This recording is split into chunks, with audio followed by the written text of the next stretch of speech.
जिस कालखंड को आपने देखा और जिस कालखंड के कुछ दशक या बैठे हुए 70-80 के दशक के तो 60 से लेकर कई दशकों के तो गवाह आप सब होंगे। माताएं बहनें भी क्या जानकारी होगी कि वो ऊपर खाकर सड़कें थी, पानी के लिए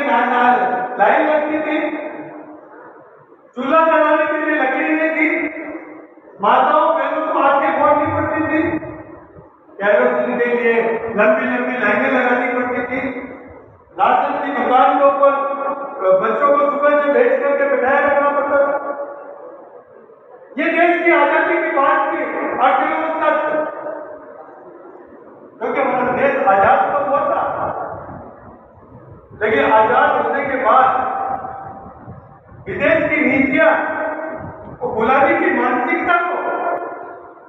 उस समय के राज पर बैठे हुए लोग, चाहे वो कांग्रेसी हो चाहे वो वामपंथी हो,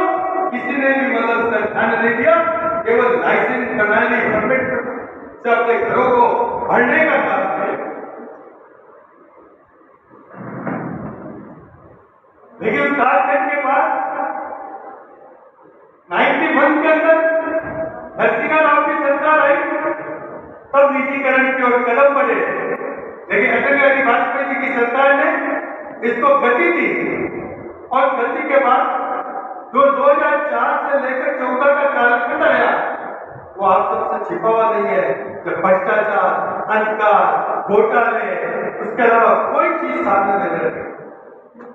लेकिन 2014 के बाद ये जो 11 साल देश के निकले, इन 11 सालों के अंदर देश के यशस्वी प्रधानमंत्री नरेंद्र भाई मोदी ने वो काम करके दिखाया जिसकी कल्पना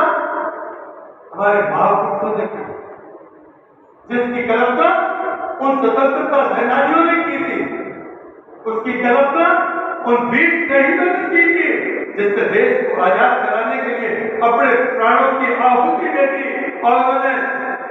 अनेक कष्ट को भोगा। और मोदी जी ने 2011 साल के कालखंड के अंदर आपने देखा होगा कि किस तरीके की कोई भी किसी तरीके का, चाहे वो दबाव आया हो, चाहे वो कोई चुनौती आई हो, सबको निपटाते हुए मोदी जी ने देश को कैसे आगे बढ़ाए वो काम करके दिखाया। उसी का नतीजा है कि देश की अर्थव्यवस्था रॉकेट की गति से दौड़ रही है और विश्व के पटल पर अपना फैसला